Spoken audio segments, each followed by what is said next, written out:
Hello friends, स्वागत है आपका हमारे चैनल क्रेजी स्मार्ट टिप्स के एक और नए वीडियो में। आज के इस वीडियो में हम आपको लेकर के चल रहे हैं दक्षई जेल म्यूजियम, जिसे कि हिमाचल का काला पानी भी कहा जाता है। इस जेल में महात्मा गांधी जी भी 2 दिन रुके थे और महात्मा गांधी जी की हत्या करने वाले नाथूराम गोडसे इस जेल के अंतिम कैदी थे। उसके बाद यहाँ पर कैदियों को रखना बंद कर दिया गया था। अभी हम शिमला चंडीगढ़ हाईवे पे, जैसे कि आपने बोर्ड में देखा, चंडीगढ़ यहाँ से 67 किलोमीटर की दूरी पर है। अभी हम शिमला से चंडीगढ़ की ओर जा रहे हैं। दोस्तों, सोलन एक जगह आती है शिमला के बाद, और सोलन के बाद एक और जगह आती है धर्मपुर। सोलन और धर्मपुर के बीच में दक्षई नाम की जगह पड़ती है, जहाँ पर ये जेल म्यूजियम स्थित है। तो आपको ये पूरा रास्ता दिखाएंगे। ये चंडीगढ़ शिमला हाईवे है, जो कि बहुत ही अच्छी कंडीशन में है। दोस्तों देखिए, ये जगह है कुमारहट्टी। यहाँ से एक फ्लाईओवर जा रहा है और दक्षई का बोर्ड नीचे की तरफ लगा हुआ था, लेकिन आपको वहाँ से नहीं जाना है, आप फ्लाईओवर के ऊपर से जाइए, क्योंकि हाईवे जाएंगे तो आपको रास्ता बहुत अच्छा मिलेगा। दोस्तों, शिमला से दक्षई जेल म्यूजियम का जो डिस्टेंस है वो 60 किलोमीटर है और सोलन से 17 किलोमीटर है। धर्मपुर से 4.4 किलोमीटर है और चंडीगढ़ से 54 किलोमीटर की दूरी पर है। हमने होटल सोलन में लिया हुआ था, तो सोलन से हमें डिस्टेंस पड़ा 17 किलोमीटर। दोस्तों, जो रास्ता हम आपको दिखा रहे हैं, यदि आप इसी रास्ते से होते हुए जाएंगे तो 17 किलोमीटर में से 14 किलोमीटर आपको हाईवे पड़ेगा, तो आपको ड्राइविंग में किसी प्रकार की कोई दिक्कत नहीं आएगी। केवल 3 किलोमीटर ही आपको छोटे रास्ते पर चलना पड़ेगा। वो रास्ता भी दोस्तों हम आपको दिखा देते हैं, जो कि काफ़ी नैरो है, और अगर आपको एक्सपीरियंस है तो ही आप गाड़ी चला पाएंगे। और आपको सजेस्टेबल भी है, गाड़ी आपके पास अच्छी होनी चाहिए, खड़ी चढ़ाई पड़ती है। ये देखिए, लेफ्ट हैंड साइड में मंदिर कितना खूबसूरत है। दोस्तों, अब धर्मपुरम पहुंचने वाले हैं, उससे पहले ही आपको दक्षई पड़ेगा। देखिए, बोर्ड लगा हुआ है दक्षई के लिए। दक्षई के लिए आपको लेफ्ट हैंड साइड पे टर्न ले लेना है। ये दक्षई के लिए रोड कट रही है, यहाँ पे हम रुक जाते हैं और टर्न ले लेते हैं। अब दोस्तों, जब आप यहाँ से टर्न लेंगे तो आपने हाईवे को छोड़ दिया है और आप दक्षई वाली रोड पर आ गए हैं। अब इस रोड पर आपको लगभग 3 किलोमीटर चलना है, आप दक्षई जेल म्यूजियम पहुंच जाएंगे। लेकिन दोस्तों, ख्याल रहे, हाइट पर है दक्षई और रोड काफ़ी नैरो है। रोड की कंडीशन काफ़ी अच्छी है, बहुत अच्छी रोड बनी हुई है, लेकिन आप देख सकते हैं काफ़ी संकरी है। और चूंकि हाइट पे भी है तो कई लोगों को हाइट फोबिया होता है, तो उनको प्रॉब्लम आ सकती है, स्पेशली जब आप गाड़ी वापस लाएंगे। और अगर सामने से कोई व्हीकल आ जाता है, उसको पास देने में भी आपको प्रॉब्लम हो सकती है। दोस्तों, ये कैंट एरिया है, इसलिए यहाँ पे सड़क बहुत अच्छी बनाई गई है। दोस्तों, दक्षई एक उर्दू शब्द है जिसका मतलब शाही दाग होता है। इस नाम के पीछे बहुत गहरा इतिहास छिपा है। यहाँ की दक्षई जेल में आने वाले कैदियों के माथे पर गरम सलाखों से दागा जाता था। इसकी कई और खासियतें हैं, जिसके लिए हर दिन बहुत बड़ी संख्या में पर्यटक यहाँ पर आते हैं। पहाड़ी पर बनी यह केंद्रीय जेल अंडमान एवं निकोबार जेल के समान है। रास्ता आप देख सकते हैं कैसा हो गया है, बहुत छोटा रास्ता है, साइड्स में टाइलें लगाई गई हैं रास्ते को थोड़ा बड़ा करने के लिए, लेकिन खड़ी चढ़ाई है। कई सारी गाड़ियाँ यहाँ पे बोल गई थी, मीन्स चढ़ नहीं पा रही थी। तो आप देख लीजिए, गाड़ी आपकी अच्छी होनी चाहिए और आपको ऐसे रास्ते पर चलाने का एक्सपीरियंस होना चाहिए, क्योंकि जब आप वापसी में आएंगे तो आप दूसरी तरफ रहेंगे, तो ऐसे में जिन लोगों को हाइट फोबिया होता है उनको कई बार डर लग जाता है। तो आप अपने हिसाब से देखिएगा। हमारे पास जो गाड़ी है अल्काजर फेसलिफ्ट है, जो कि हमने लास्ट ईयर ही परचेज करी थी, और उस गाड़ी से हालांकि हमें कोई दिक्कत नहीं हुई, लेकिन गाड़ी में बहुत स्लो ले जानी पड़ी। 20 के ऊपर आप स्पीड यहाँ पर नहीं कर सकते हैं, और ओवरटेक का तो खैर मतलब ही नहीं होता है। बहुत ही आराम से आपको यहाँ पर चलाना है। तो हमारे साथ हमारी पूरी फैमिली दक्षई जेल जा रही है, तो हम बहुत आराम से जा रहे हैं। हमने गाड़ी का म्यूजिक सिस्टम भी ऑफ कर दिया है, ताकि किसी भी तरह का डिस्ट्रैक्शन दिमाग में ना हो। इस तरह का लगभग 3 किलोमीटर का ये रास्ता है। दक्षई जेल का निर्माण अंग्रेजों ने अपने शासनकाल के दौरान करवाया था। दक्षई छावनी क्षेत्र की स्थापना 1847 में ईस्ट इंडिया कंपनी के द्वारा की गई थी। अंग्रेजों ने पटियाला के महाराजा भूपेंद्र सिंह से 5 गांव से शुरू करके इस क्षेत्र में दक्षई की स्थापना की थी। यहाँ से आपको लेफ्ट मुड़ जाना है। यहाँ पे कन्फ्यूजन होती है कई बार, क्योंकि बाहर स्कूल का बोर्ड लगा हुआ है, तो इसी स्कूल के गेट के अंदर ही आपको जाना है। यहीं पर दक्षई जेल म्यूजियम है। इस जेल का निर्माण 1849 में लॉर्ड नेपियर के इंजीनियरिंग मार्गदर्शन में किया गया था। जेल एक द्वार से शुरू होती है, जिसके गेट के ठीक ऊपर एक फांसी की घंटी लटकी हुई है। जेल के अंदर एक खोखला लकड़ी का फर्श बनाया गया था, ताकि अगर कोई कैदी गलती से भी भागने की कोशिश करे तो उसे तुरंत पकड़ लिया जाए। वेंटिलेशन के लिए जेल में छोटे और भारी बैरिकेड वाले वेंटिलेशन आउटलेट बनाए गए हैं, जो जेल के नीचे पाइपों से जुड़े हुए थे। जेल प्रांगण को हवादार बनाए रखने के लिए 1 गुना 2 फुट की भारी अवरोधक खिड़की और भूमिगत झरोखों का निर्माण भी किया गया था। अंग्रेजी अक्षर टी के आकार में निर्मित इस भवन में ऊर्ध्वाधर तल पर 27 साधारण कक्ष और 36 तल पर 27 एकांत कारावास, यातना और दंड कक्ष हैं। दोस्तों ये जेल म्यूजियम सुबह 9:30 बजे से 12:30 बजे तक खुलता है और शाम के समय 3 से 5 बजे के बीच खुलता है। तो इसी समय पे आप यहाँ विजिट करें और मंडे को ये पूरी तरह से क्लोज रहता है, बंद रहता है। तो अभी हम पहुँच चुके हैं दक्षई जेल म्यूजियम, गाड़ी हमने पार्क कर दी है और अब हम एक बार आपको यहाँ का 360 डिग्री व्यू दिखा देते हैं। इधर से हम आए हैं, जो सड़क आपने देखी, एक सड़क राइट साइड में जा रही है, सामने दक्षई जेल म्यूजियम है और एक सड़क इसके लेफ्ट हैंड साइड में भी जा रही है। दोस्तों यहाँ पर किसी भी प्रकार का पार्किंग चार्ज नहीं है, पार्किंग बिल्कुल फ्री है। यहाँ पर कोई एंट्री चार्ज भी नहीं है, यानी एंट्री फीस नहीं है, विदाउट टिकट आप अंदर विजिट कर सकते हैं। दोस्तों आज हम आ चुके हैं दक्षई जेल म्यूजियम में और दोस्तों ये जेल म्यूजियम काफी ज्यादा फेमस है।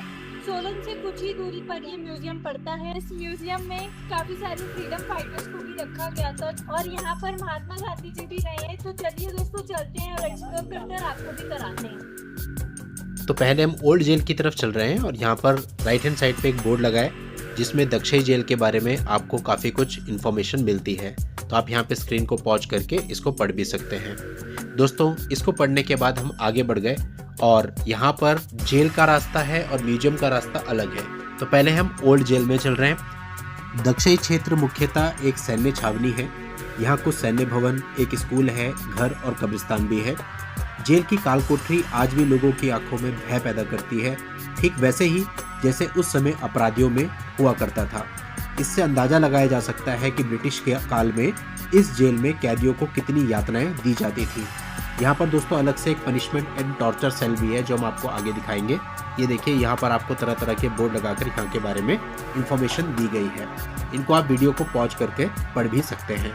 दोस्तों ये गैलरी है और इस गैलरी से अगर आप राइट साइड जाएंगे तो आपको म्यूजियम का रास्ता दिखेगा, यानी वो काल कोठरी है जहाँ पे स्वतंत्रता सेनानियों और अन्य लोगों को, अन्य कैदियों को रखा जाता था, वो सारी यहीं से आगे हैं। तो उससे पहले बाहर काफ़ी सारी इन्फॉर्मेशन है, तो इनमें से काफ़ी इन्फॉर्मेशन को हमने पढ़ा और यहाँ से हमने एंट्री करी। दोस्तों जैसे ही आप एंट्री करेंगे आपको लकड़ी का फर्श दिखेगा और आप उस पर चलेंगे तो आपको आवाज़ आएगी, आपको लगेगा ये अंदर से पूरा हॉलो है और ये एक्चुअल में हॉलो है। ये इसलिए अंदर से खोखला बनाया गया है कि यदि कोई कैदी गलती से भी छूट जाए और भागने की कोशिश करे तो उसकी आवाज़ चारों तरफ जाए और वो तुरंत पकड़ा जाए। दोस्तों यहाँ पर काल कोठरी के अंदर जाकर के भी आप अपनी फोटो वगैरह क्लिक कर सकते हैं क्योंकि अब इसको म्यूजियम में तब्दील कर दिया गया है। तो हम सब ने अंदर जाकर के भी फील किया। आप देख सकते हैं ये सारी काल कोठरियाँ हैं जहाँ पर कैदियों को रखा जाता था और ये पूरा का पूरा फर्श लकड़ी का बना हुआ है और हॉलो है, यानी इस पर आप चलेंगे आवाज़ आएगी, कूदेंगे और तेज आवाज़ आएगी, भागेंगे तो और तेज आवाज़ आएगी। उससे भागने वाले कैदियों को आसानी से पकड़ लिया जाता था। तो अंदर जाकर के आप अनुभव भी कर सकते हैं कि काल कोठरी के अंदर आपको कैसा लगता है। दोस्तों यहाँ पर इसको पूरा विजिट करने में जो सेल आपको दिखाई दे रही है लगभग 15 मिनट का समय लगेगा।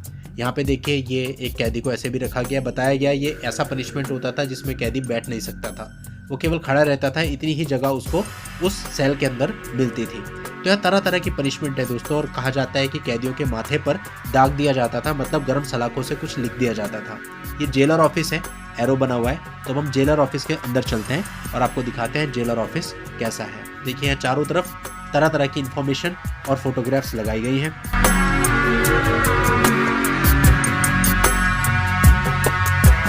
और इसके अतिरिक्त यहाँ पर कुछ कपड़े, कैप वगैरह भी रखी गई है, आप देख सकते हैं। और ये जो जेलर ऑफिस है इसी के अंदर से एक डोर जाता है जिससे आप दूसरी तरफ भी निकल सकते हैं। हम आपको वहाँ पे भी ले जाके दिखाते हैं। वहाँ पर पनिशमेंट सेल और टॉर्चर सेल्स बनाई गई हैं। कुछ काल कोठरियाँ ऐसी हैं जिनमें उजाले की भी व्यवस्था नहीं है, पूरे तरह से अंधेरी है। तो दोस्तों इसीलिए इसे हिमाचल का काला पानी भी कहा जाता है। तो ये सारी टॉर्चर सेल भी हम आपको दिखाएंगे और जहाँ पे महात्मा गांधी जी रुके थे वो सेल भी हम आपको दिखाएंगे। उनका चरखा आज भी यहाँ पर रखा हुआ है। दोस्तों ये भी पनिशमेंट सेल है। अभी आते हुए इसको हम पूरे तरीके से आपको दिखाते हैं कि किस तरह की यहाँ के पनिशमेंट होती थी और तरह तरह के टूल्स यहाँ पर पनिशमेंट के लिए रखे हुए हैं। हालांकि उनको छूना मना है, उनको आप टच नहीं कर सकते, दूर से ही देख सकते हैं। देखिए महात्मा गांधी जी के बारे में लिखा गया है, जब वो यहाँ पर आए थे, विजिट किए थे, उस समय के बारे में लिखा गया है। इसी रूम में महात्मा गांधी जी रुके थे। ये चरखा उनका आज भी यहाँ पर रखा है। देश के विभिन्न विभागों की तरह महात्मा गांधी का हिमाचल प्रदेश से भी काफी जुड़ाव था। महात्मा गांधी जी ने इस जेल में 2 दिन बिताए। 1920 में आयरिश नागरिकों की गिरफ्तारी के बाद महात्मा गांधी जेल में इन कैदियों से मिलने आए और जेल की स्थिति का जायजा भी लेना चाहते थे। महात्मा गांधी की यात्रा के दौरान अंग्रेजों ने उनके लिए छावनी में रहने की व्यवस्था की थी, लेकिन उन्होंने केवल डगशई जेल में रहने की मांग की थी।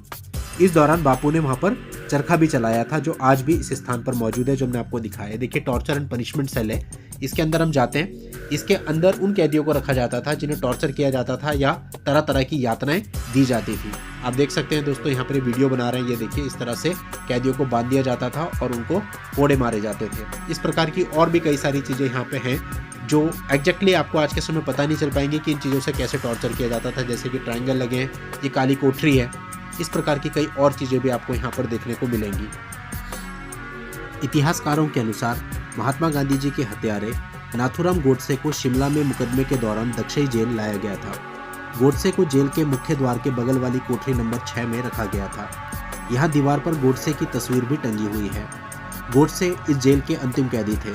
इसके बाद इस जेल में कैदियों को रखना बंद कर दिया गया था और बाद में इस जेल को म्यूजियम में बदल दिया गया।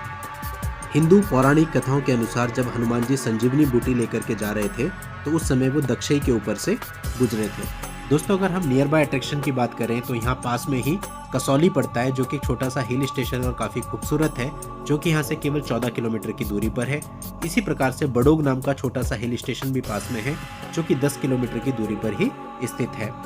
जटोली महादेव, जिसे एशिया का सबसे बड़ा शिव टेम्पल कहा जाता है, वो यहाँ से 21 किलोमीटर की दूरी पर स्थित है और बॉन मैंड्री मोनेस्ट्री यहाँ से 29 किलोमीटर की दूरी पर स्थित है। इसके अतिरिक्त यदि आप सोलन मॉल रोड घूमना चाहें तो सोलन यहाँ से बिल्कुल पास में ही है, केवल 17 किलोमीटर की दूरी पर स्थित है। दोस्तों, अब हम ओल्ड जेल को देख चुके हैं और अब हम म्यूजियम की तरफ चलते हैं, म्यूजियम में एंट्री करते हैं। तो सबसे पहले म्यूजियम में मेरी बेटी एंजल गई और देखते ही हैरान रह गई। यहाँ पर शायद कुछ है, तो चलिए देखते हैं और आपको भी दिखाते हैं। ये देखिए, यहाँ पे कुछ गोले रखे गए हैं और ये कुछ इंस्ट्रूमेंट्स है, कुछ सिलेंडर्स वगैरह हैं और इनके बारे में यहाँ पर पूरी आपको इन्फॉर्मेशन भी दी गई है। अगर आप इस म्यूजियम में देखेंगे तो आपको हर तरह की इन्फॉर्मेशन जो दक्षई के बारे में दी जा सकती थी वो बहुत ब्रॉडली आपको दी गई है। आप यहाँ पर अगर इसकी हिस्ट्री जानने के इच्छुक हैं तो 15 मिनट रुकिए, आपको बहुत कुछ पता चलेगा और आपको बहुत अच्छा भी लगेगा। दोस्तों, अगर आप ट्रेन के थ्रू यहाँ आना चाहते हैं तो नियरेस्ट रेलवे स्टेशन धर्मपुर है, जो कि एक छोटा सा हिल स्टेशन है और कालका से ट्रेन चलती है, टॉय ट्रेन, जो आपको धर्मपुर में छोड़ देगी और वहाँ से दक्षई जेल की दूरी केवल 4.4 किलोमीटर रह जाती है। और अगर आप एयरपोर्ट की बात करें तो नियरेस्ट एयरपोर्ट शिमला एयरपोर्ट है, जो कि यहाँ से 48 किलोमीटर की दूरी पर है। फिर उसके बाद वहाँ से आपको कैब करके यहाँ आना पड़ेगा।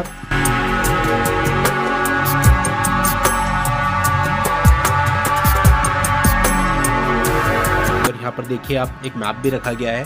तो ये ज़्यादा बड़ा म्यूजियम तो नहीं है, छोटा ही है, लेकिन यहाँ पे इंफॉर्मेशन बहुत सारी है।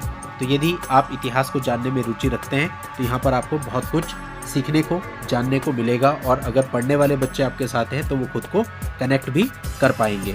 इस जेल में दक्षई से संबंधित कई अन्य यादगार वस्तुएं भी रखी गई हैं। इस संग्रहालय को देखने के दौरान आप आज़ादी से पहले के इतिहास के बारे में जानेंगे और जानेंगे कि उस समय कैदियों को कितनी कड़ी सजा और यातनाएं दी जाती थी। इतिहास के अनुसार कोमागाटा मारू के विद्रोही सिखों को भी यहीं बंदी बनाया गया था और बाद में उन्हें फांसी दे दी गई थी। दोस्तों, अब हमने पूरा म्यूजियम भी देख लिया है और अब हम वापस चल रहे हैं। हमने अपनी गाड़ी निकाल ली है और इस गाड़ी से अब हम वापस जा रहे हैं और जाते हुए हम आपको नीचे उतरने की कुछ क्लिपिंग्स जरूर दिखाएंगे, क्योंकि नीचे उतरते हुए बहुत से लोग घबरा जाते हैं और अगर आपकी गाड़ी की ब्रेकिंग सिस्टम सही नहीं है तो दिक्कत आ सकती है। तो एक बार आप देख लीजिए और हम आपको यही कहेंगे, नीचे उतरते हुए बहुत सावधानी से ब्रेक पर नियंत्रण करते हुए और बहुत ही आराम से 10 से 20 की स्पीड पर आपको गाड़ी उतारनी है। दोस्तों, आपको हमारी गाड़ी शायद थोड़ी तेज दिख रही हो, लेकिन हमने गाड़ी बहुत हल्की चलाई थी, वीडियो की स्पीड बढ़ाई हुई है, इसलिए वो आपको तेज लग रही है। देखिए, अब हम वापस जा रहे हैं, थैंक्स फॉर विजिट लिखा हुआ है और अब हम यहाँ से राइट साइड मुड़ जाएंगे। राइट साइड से 3 किलोमीटर की ढलान है, जिससे आपको नीचे उतर करके हाईवे तक आ जाना है। प्रॉब्लम यह है कि इस ढलान से उतरते वक्त एक तरफ खाई है और हाइट बहुत ज़्यादा है और सामने से अगर कोई गाड़ी आ गई तो साइड भी देनी है। तो यहाँ से चलते हुए आपको बहुत ही ध्यान रखना है, स्पेशली अगर आपके पास छोटी गाड़ी है जिसमें डिस्क ब्रेक वगैरह या और कोई फीचर्स नहीं है तो आपको ब्रेक पर बहुत कंट्रोल रखना है। एक बार मैं छोटी गाड़ी लेकर ऐसी जगह पर आया था, तब मेरे पास ऑल्टो थी, तो दोस्तों हालत ख़राब हो गई थी वापसी में। तो इसलिए आपको ध्यान रखना है कि या तो आप किसी के साथ आएँ या फिर अगर आप ऐसी जगहों पर गाड़ी चला सकते हैं तो ही गाड़ी यहाँ पर लेकर के आएँ, अदरवाइज़ ना लाएँ। तो दोस्तों ये 3 किलोमीटर की ढाल आप उतर जाएंगे और उतर करके मेन हाईवे पर आ जाएंगे। दोस्तों हमारे पीछे और भी गाड़ियाँ आ रही थी, लेकिन यहाँ कोई मतलब नहीं है कि कोई आपको हॉर्न दे दे, क्योंकि सबको पता है कि ओवरटेक की पॉसिबिलिटी है ही नहीं। तो आपको बहुत धीरे धीरे चलना है। हम भी धीरे धीरे करके पूरी ढाल उतर गए और आप देख सकते हैं शिमला चंडीगढ़ हाईवे पर हम आ चुके हैं।